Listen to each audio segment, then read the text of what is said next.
अस्सलामुअलैकुम, मैं हूं सबीता शौकत। रसाई न्यूज के साथ एक नजर हेडलाइंस पर। आर्मी चीफ जनरल राहील शरीफ से ईरानी सदर हसन रूहानी की मुलाकात।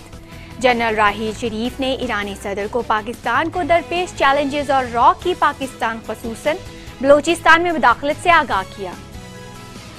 इस्लामाबाद में पाक ईरान मुश्तरका बिजनेस फोरम का इजलास। वजीर आजम नवाज शरीफ का कहना है कि मुआशी अहदाफ के हसूल के लिए दहशतगर्दी और इंतहा पसंदी से निपटना होगा। सदर हसन रूहानी ने दोनों मुल्कों के दरमियान इक्तसादी ताउन बढ़ाने पर जोर दिया है। सदर ममनून हुसैन और ईरानी सदर हसन रूहानी के दरमियान वफूद की सतह पर मुज़ाकरात।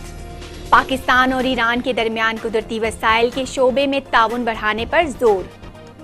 अमरीका ने भारत की जानिब से बैलिस्टिक मिसाइल तजर्बा करने पर तशवीश का इजहार करते हुए कहा है कि भारत का मिसाइल तजर्बा खित्ते की न्यूक्लियर सिक्योरिटी के लिए खतरा है। IMF ने पाकिस्तान के लिए 50 करोड़ 26 लाख डॉलर कर्ज की नई किस्त की मंजूरी दे दी। इराक के शहर सिकंदरिया में फुटबॉल मैच के दौरान खुदकुश हमला, हलाक होने वालों की तादाद 30 हो गई। बॉलीवुड के एक्शन हीरो जॉन इब्राहिम की नई मूवी रॉकी हैंडसम रिलीज के पहले ही दिन बॉक्स ऑफिस पर ढेर हो गई। अब तक सिर्फ 1 करोड़ रुपए से जाहिद का बिजनेस ही कर पाई।